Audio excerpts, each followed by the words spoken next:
Hola amigos de la agencia Andes, muy buenas tardes. Estamos hoy con Daniel Pontón y con Arturo Torres. Daniel es experto en temas de seguridad y catedrático del Instituto Ecuatoriano de Altos Estudios Nacionales, IAEN, y Arturo es periodista, experto en temas de seguridad y exeditor de Diario El Comercio. Él fue compañero también de Javier Ortega, Paul Rivas y Efraín Segarra, los tres compañeros asesinados y posteriormente a ser secuestrados por este grupo de alias Guacho. Con ellos vamos a analizar el tema de lo que ocurre en la frontera entre Ecuador y Colombia. Arturo, Daniel, buenas tardes, bienvenidos. Hola, un gusto. Gracias, gusto. Empecemos. Daniel, un poco, ¿cómo se entiende este nuevo secuestro que ocurre en esta zona de frontera entre Ecuador y Colombia? Personalmente, altamente sospechoso por cómo se ha venido, cómo se dio. Personalmente, ayer cuando el presidente lo anunció a las, creo, 7 de la mañana, me parece que, desde mi punto de vista, eso fue sorpresivo, porque en el secuestro de los periodistas se manejó la reserva, ¿no?, de las identidades, etcétera, y ahorita a primera vista el presidente fue el pionero de las redes sociales del tema. Entonces, a mí me sorprende el cambio, digamos, de la estrategia comunicacional del gobierno, pero yo creo que claramente estamos ante una agenda que se maneja a nivel muy político, ¿no? Y eso, la parte política y la parte de la sensibilidad de la opinión pública que está detrás de esto, está jugando en definir el accionar del gobierno, y eso en cierta medida como estrategia de seguridad muestra una lógica de desasosiego, o sea, muestra una lógica de improvisación y de cómo es y de no saber qué hacer frente a la situación, ¿no? ¿Qué mensaje podría estar dando alias Guacho con este nuevo secuestro después del desenlace que tuvimos con los periodistas, Arturo? Bueno, coincido con Daniel, hay una clara táctica de distracción. O sea, hay muchos elementos que, por un lado, este grupo delincuencial está tratando de dar en una forma. Evidentemente hay una arremetida de los dos lados, desde las fuerzas colombianas y ecuatorianas. Entonces, básicamente todos los ciudadanos podemos ser posibles blancos porque están a la defensiva. Entonces, a ese nivel las reacciones son imprevisibles, y sabemos que también no hay que olvidar que estas células que están vinculadas a estos grupos disidentes, residuales de las FARC, no solamente están en la frontera, están en diferentes partes del país. O sea, realmente esa es una cosa que no conocemos muy bien, lo que está pasando hacia el lado ecuatoriano. O sea, está bastante bien mapeado lo que ocurre en Colombia, pero no lo que está pasando en Ecuador y hasta dónde estamos penetrados por el narcotráfico y por todas estas redes, porque no hay que olvidar que por cada uno de estos combatientes, entre comillas, que aparecen, hay 3 milicianos, o sea, 3 gentes que tienen apoyándoles en la logística a diferentes niveles.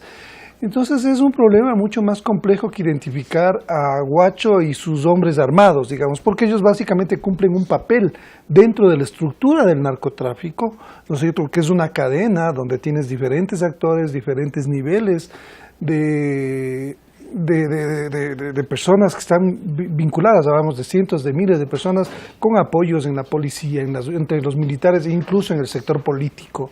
O sea, es una estructura que se ha ido metiendo hasta llegar a las altas esferas de poder, así quiere. Es como funciona este fenómeno. O sea, no es un fenómeno que se limita a una operación de estas personas que aparecen digamos, en los videos o en las fotografías. Ellos son apenas un eslabón. O sea, eso tampoco hay que perderlo de vista. Entonces, creo que, y comparto, o sea, creo que hay un giro en la forma de manejar las cosas cuando al principio se mantuvieron en reserva los nombres de los secuestrados, de los periodistas. La información era muy ambigua, todos los datos llegaban de Colombia, y ahora de pronto el gobierno da un salto y empieza a informar detenidamente sobre lo que está ocurriendo. Toda la información, todo se quiere focalizar en Esmeraldas. Entonces eso es algo que hay que analizar bien. ¿A qué creen que se deba este cambio, este giro que se ha dado en el manejo de información con este nuevo secuestro? Personalmente creo que hay improvisación. Esa improvisación, ponerle a los ministros 10 días de plazo para dar con Guacho, es una meta sumamente alta y presumiblemente que todos sabes que va a fallar, porque Guacho lleva perseguido por la policía como alta prioridad política de Colombia desde octubre del 2017, donde cobra protagonismo. Estamos en mes de abril, 6 meses después, y Guacho no ha podido ser dado de baja. Y Ecuador está poniendo una meta supremamente alta. Personalmente, me parecería que hay una especie yo le digo, la palabra que se me viene a la mente es desasosiego, de improvisación. No sabemos a dónde no sabemos a dónde vamos en este tema, porque el tema está desbordado, ¿no? Las redes sociales están muy calientes alrededor del tema, el gobierno se encuentra muy presionado, y Guacho sigue aprovechando este tipo de suerte. ¿Qué es lo que querían? ¿No? ¿Qué es lo que querían? Al final de cuentas es lo que el terrorismo busca en la sociedad, y los gobiernos crear este tipo de situaciones, digamos, de incertidumbre, de caos, porque ahí es donde sacan provecho y donde pueden poner un poco la agenda a favor de ellos, ¿no? Generar las condiciones a favor de ellos. Pero hablar, por ejemplo, de un plazo para que Guacho se entregue a las autoridades o de un plazo para que los ministros puedan capturarlos, ¿no es causar una especie de provocación en estos grupos armados? Es decir, si no te entregas en 10 días te voy a atacar no sé qué, y luego ellos provocarlos a que reaccionen de forma más fuerte. O sea, yo coincido con Daniel en el sentido de que hay una politización del tema, no se está manejando como se debería, porque cuando tienes una estrategia no la destapas, no la muestras, no la evidencias. O sea, lo menos que se puede hacer en estos casos es decir cómo vas a actuar. Y empezando por los plazos, hay una presión para quienes están encabezando todo esto. Eso no es positivo en ninguna circunstancia. En ninguno de los dos lados va a ser bien recibido un mensaje de esa forma. Entonces lo único que se hace es empeorar la situación de los secuestrados, porque ellos son los más vulnerables en este caso. Entonces ya se cometieron varios errores en el caso de los periodistas que han sido asesinados, y creo que ahora estamos nuevamente repitiendo una serie de equivocaciones que posiblemente lleven a tomar decisiones que ya sabemos que son imprevisibles. Son grupos criminales, están dando un mensaje de terror a la sociedad, y de alguna forma se está cayendo en esa provocación. Les estamos haciendo el juego cuando se politiza, cuando no se toman las decisiones técnicamente y de una manera reservada como para poder manejar adecuadamente este problema. ¿Cuáles deberían ser las acciones del gobierno? Por ejemplo, uno de los pedidos del grupo de Guacho ha sido que se liberen a sus presos que se encontrarían acá, que se paren los ataques militares, el trabajo de los militares en la frontera. ¿Eso debería ser considerado por el gobierno? ¿Qué opinan ustedes? Es compleja la pregunta porque hay vidas de por medio, pero el solo hecho desde el punto de vista conceptual de que un Estado negocie con criminales es una locura. Es pan para ahora, hambre para mañana. Y eso cualquier persona que no tenga apegos afectivos con esta gente, porque entiendo que hay una cuestión muy sensible ahí, se lo va a decir. Creo que en cierta manera marcó la incertidumbre del gobierno y un poco tardó un poco la estrategia. Tengo entendido que el presidente Moreno tenía la capacidad intención de negociar, etcétera. Bueno, pero en todo caso el desenlace que se dio ya todos lo sabemos. Pero desde mi punto de vista, yo lo que creo es que del Estado lo que no ha desarrollado como capacidad es mirar las cuestiones desde una perspectiva un poco más estratégica. Tenemos mucha capacidad de consumir recursos que vienen de las mismas fuentes policiales, ¿no?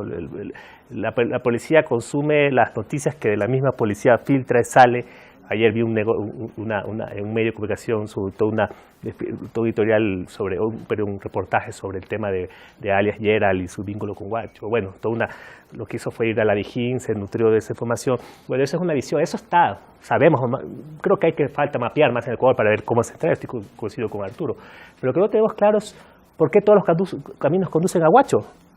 Yo me estoy preguntando eso, ¿por qué todos los caminos conducen a Guacho? Es una alta prioridad política colombiana y ecuatoriana. O sea, ahorita nosotros es la cabeza más visible de la accesibilidad política ahorita, ¿no?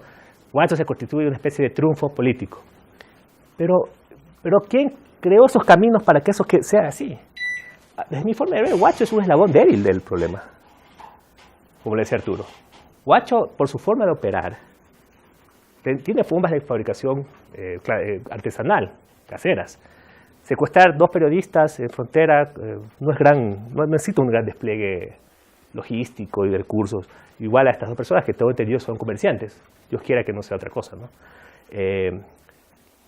Huacho opera con recursos limitados y claro, hace lo que está haciendo. Pero hay alguien que en el fondo está interesado que esto sea así. Yo no me creo el cuento de que Huacho es producto de la contingencia y bueno, y nosotros estamos respondiendo efectivamente a una amenaza. No. Eso ya creo que tenemos mucha... El narcotráfico ha sobrevivido en Colombia a la democracia, a la paz, a la guerra, al desarrollo, a la ausencia de desarrollo. El narcotráfico es un monstruo de 7 cabezas, ¿no? Y eso es lo que no tenemos la capacidad nosotros de visualizar. Y lastimosamente en los últimos 10, 15, 20 años, el problema del narcotráfico se ha ceñido mucho sobre la frontera de Ecuador, y especialmente sobre el sector del Tumaco. Tumaco es una zona de alta concentración de cultivos, y eso, en cierta manera, desde el punto de vista de política internacional, desde mi punto de vista como hipótesis, es impresentable. Se está cocinando una nueva estrategia regional contra las drogas, a la cual Ecuador ya está involucrado, y eso va a tener consecuencias enormes en la política de seguridad fronteriza en el país. Eso es lo que debemos pensar como país. Pero además de pensar en una política contra el narcotráfico, también el Estado debería pensar en tener mayor presencia en estas zonas de frontera, y no hablamos de una presencia de 2 o 3 años, porque es evidente que hay falta de trabajo del Estado en la zona, y por eso las poblaciones se ven obligadas, si se quiere, a estar en estos negocios. Arturo, ¿cuál es tu criterio al respecto? Bueno, sí, el diagnóstico, expertos como Daniel, reportes de prensa desde hace años se está dando cuenta de la gravedad de la situación en la frontera, o sea, y coincide con que básicamente en las zonas fronterizas es donde precisamente el fenómeno de las plantaciones de hoja de coca ha crecido. Hablamos de Putumayo, hablamos de Nariño y hablamos del norte de Colombia en la frontera con Venezuela. Estas zonas donde el Estado siempre falta, pese a todos esos diagnósticos, para mí es bastante extraño. ¿A qué nivel se bloquean las decisiones si ya se sabe qué hacer? O sea, ¿por qué no se desarrollan esas regiones? ¿Por qué no se les atiende de una manera adecuada con todos los servicios básicos? ¿Por qué no se estimula el sector productivo? O sea, como digo, el diagnóstico está bien claro, también las soluciones. Sin embargo, las decisiones a nivel político extrañamente se dilatan, no se toman. Tenemos unas respuestas tácticas, o sea, respondemos con militares, con policías, de una manera bastante precaria y primaria, que eso es lo que esperan precisamente quienes están detrás de Huacho y su gente. O sea, hablamos de otras estructuras vinculadas al crimen organizado internacional, estas son multinacionales del delito. O sea, entonces, cuando caemos en una lógica de quedarnos en el protagonista, en el superhombre Huacho, o sea, les estamos haciendo perfectamente el juego a estas estructuras que son mucho más complejas y que tienen que ver con una economía global del narcotráfico.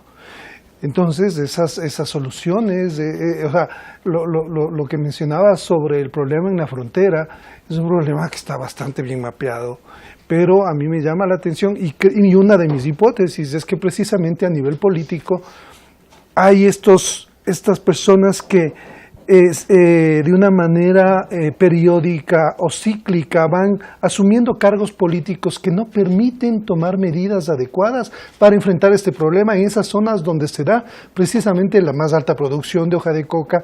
O sea, ahí van articulados, desde mi punto de vista, también a estas organizaciones del narcotráfico.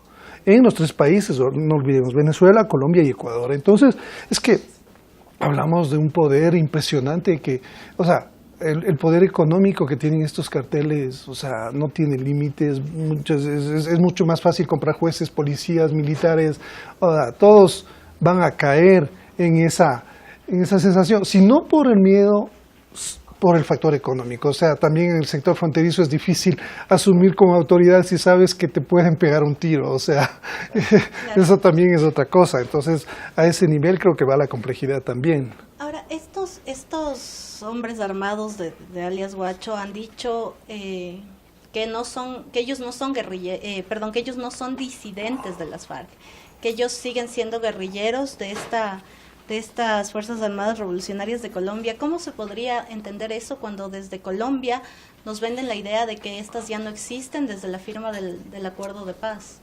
Lo que pasa es que a darle la categoría guerrillero le estamos dando un cierto lógica beligerante, y le estamos dando algún canal, digamos, de negociación y de vínculo directo con el poder político. Yo creo que estos grupos, desde mi punto de vista, son meramente criminales. Claro, se acobijan bajo esto, es una estrategia, ¿no? Pero yo creo que el proceso de paz es una oportunidad histórica. Si no se acogieron, bueno, tienen que subir sus consecuencias. Pero son muy hábiles, ellos saben perfectamente lo que está detrás de esto.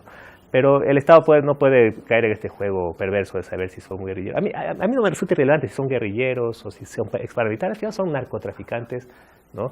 Que están manejando un negocio altamente lucrativo y que son parte de un eslabón, digamos, intermedio de un gran negocio global, ¿no? Y en eso hay que estar supremamente claro. Desde el punto de vista de lo que se debería hacer como país, a mí me interesaría un poco jugar a los escenarios, porque es interesante tener una mirada de futuro, ¿no? El factor de esto. El problema de Colombia, básicamente, con el tema del narcotráfico y su problema de conflicto armado, y el narcotráfico tiene que ver mucho hacia el repliegue fronterizo. Los temas fronterizos se hacen cada vez más complejos para Colombia. Y ahí, en cierta manera, nosotros como país, me parecería que los eventos que estamos teniendo ahorita, los sucesos, tanto las explosiones como los secuestros, nos van a tener un poco de aquí a mediano plazo con la adrenalina bastante alta. Eso va a generar un proceso de transformación de todo lo que es la forma del Ecuador de abordar el problema de frontera. Y eso trae aparejado un nivel de tener una mayor acción de la fuerza de control sobre la zona fronteriza, mayor militarización, etc. Pero nosotros también como país tenemos capacidad de establecer respuestas soberanas, ¿no? Y en ese sentido yo creo que si se impone la lógica de ser un yunque, ¿no? Porque el problema todo el tema de la erradicación de cultivos va a traer una diáspora criminal que es preveíble. Ser un yunque en este caso, nosotros como país tendríamos la capacidad de decir qué tipo de yunque queremos ser. Y el problema básicamente que tenemos con Colombia es que Colombia por lo general tiene una mirada supremamente ortodoxa del problema. Ayer circularon unas fotos de un expresidente que ponía el puente Mataje, ¿no? El Ecuador empeñado a hacer puentes, podemos discutir si es pertinente, pero es un modelo de desarrollo. Malo o bueno es, al final hemos creado carreteras porque hay 10.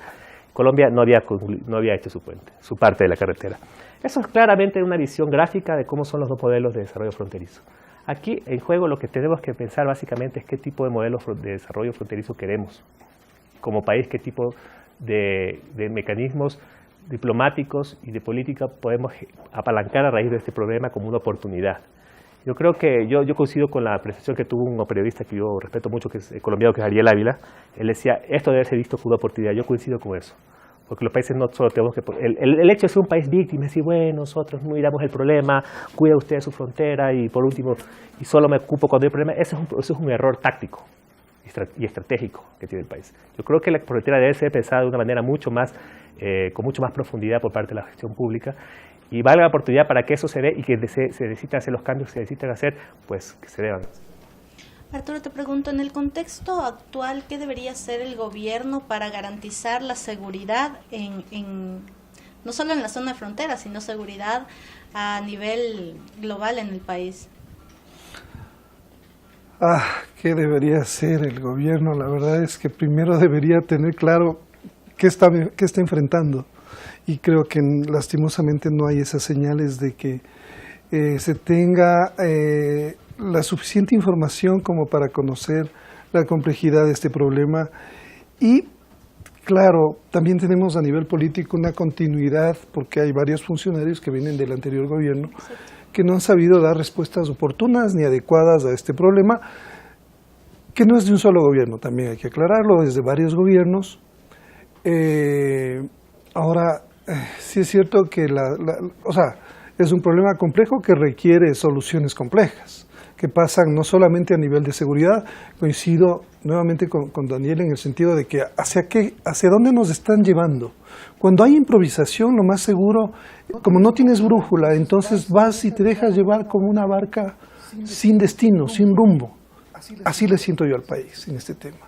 O sea, no tenemos un norte, no tenemos claro hacia dónde dirigirnos, entonces básicamente podemos caer en esa política que ha sido guerrerista en el sentido de darles fuego y plomo a estos grupos delictivos, lo que ha sido un fracaso. O sea, el fracaso de la lucha contra las drogas es evidente siguiendo esa política de Estados Unidos, que siempre ha sido lejana y es un actor corresponsable de todo este problema. Entonces, siguiendo esa lógica de tratar de meternos en un nuevo capítulo de la guerra contra las drogas, focalizada en este caso aparentemente solamente en la frontera, nosotros no estamos teniendo, no tenemos iniciativa, no tenemos una estrategia propia.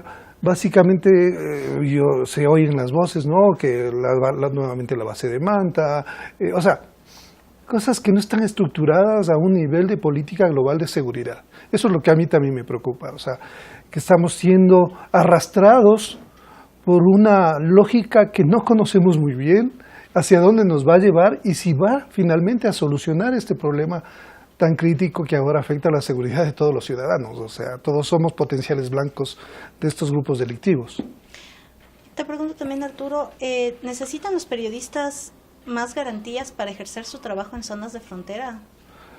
O sea, como digo, no solo en zonas de frontera. O sea, yo me espero que, o sea, no quiero ser un agorero del desastre, pero, o sea, mañana puede ocurrir un secuestro. Estamos a 200 kilómetros de la frontera. O sea, cometemos un error al ver el tema solamente como una cuestión geográfica y territorial. No. O sea, esto no tiene esa dimensión. Tiene una dimensión que va más allá. Entonces, estamos frente a una reacción de un grupo criminal que puede hacer cualquier tipo de cosas, o sea, que ahora va a tratar de sembrar el terror, también puede empezar a hacer eso en las ciudades, porque sabemos que el gobierno, o sea, realmente ningún gobierno tiene la capacidad de enfrentar un problema que ha sido invisibilizado durante tanto tiempo. O sea, para terminar ya, les pregunto a los dos, finalmente, ¿Ecuador es un país de paz, Daniel? Ese es un mito que se ha creado con el Ecuador. Yo personalmente creo que Ecuador es un país de cultura de paz. Violencias tenemos, porque la violencia es múltiple. La violencia actualmente no podemos constreñir solamente a la violencia homicida, etc. La violencia, hay múltiples violencias, ¿no? que de hecho las tenemos, y no por eso quiero decir racismos, hay violencias estructurales, ¿no? Otro tipo de violencia invisibilizada, violencia de género, etc. Entonces hay serie de violencias que están en nuestro... Por lo tanto, alguien puede decir qué país de paz es eso, pero de la cultura de paz sí. Nosotros preferimos votar presidentes a tener que soportar una dictadura como la que tiene Venezuela, ¿no? Donde hay muertos. O sea, nosotros preferimos votar, es preferible. Es preferible tener a los guerrilleros tomando decisiones que las trincheras. Eso es productivo también por eso esa asimilación social, cosa que a Colombia le ha costado muchísimo. Y esa cultura de paz es destacable, ¿ya? Sin embargo, la paz no es un problema, no es un concepto perfecto. La paz se la construye. La paz es un proceso, ese concepto de paz imperfecta en todos los procesos de pacificación o post-conflicto que se hacen en todo el mundo. Y es algo que uno tiene que cultivarla. Aprovechar ese, digamos, capital social que hay y cultivar para recibir los beneficios a futuro. Desde el tema del narcotráfico, Ecuador ha sido un país libre de cultivos, y eso es un mérito histórico no solo del gobierno anterior, de la historia de Ecuador, y ahí tiene que ver mucho las Fuerzas Armadas de Ecuador. O sea, no es porque Dios nos dijo, ustedes aquí no se hace cultivos y allá sí. Es el producto de una situación sociopolítica que hemos vivido y que ha hecho que el Ecuador no tenga cultivos. Y eso es una bendición, y eso es necesario conservar. Pero el narcotráfico no se va a acabar bajo las condiciones actuales. El problema del narcotráfico es que es una de las economías, es una de las contradicciones más fuertes del capitalismo. Yo no soy marxista, por si acaso, pero en todo caso el capitalismo no hay sociedad más proclive al tema de las drogas que el capitalismo. El problema es que, como decía Harvey, hay que buscar, el capitalismo no resuelve su problema, lo desplaza geopolíticamente. Al Ecuador le conviene que ese fenómeno salga de esa esfera fronteriza. Esa es la estrategia que debemos adoptar como país. Arturo, ¿cuál es tu criterio? ¿Es Ecuador un país de paz? No, ese paradigma es algo del que Políticamente hemos estado nosotros engañados, o sea, realmente desde hace mucho tiempo dejamos de ser una isla de paz. Los problemas se volvieron complejos y claro, ese es un concepto que sirve políticamente para desviar la atención sobre problemas fundamentales. O sea, reconocer un problema es la primera forma de enfrentarlo. Y nosotros, si es que seguimos insistiendo en que Ecuador es un país de paz, simplemente no vamos a darle la importancia que merece el tema de la seguridad. Y básicamente vamos a seguir aplicando políticas erráticas que no nos permitan tener certezas de hacia dónde queremos caminar en esta relación tan compleja con Colombia por la cuestión fronteriza y el tema de fondo de las drogas y del crimen organizado. Perfecto, muchísimas gracias a los dos por acompañarnos hoy en esta entrevista por la Agencia de Noticias Andes. Amigos, a ustedes muchas gracias por seguirnos. No olviden informarse a través de www.andes.info.es. Buenas tardes.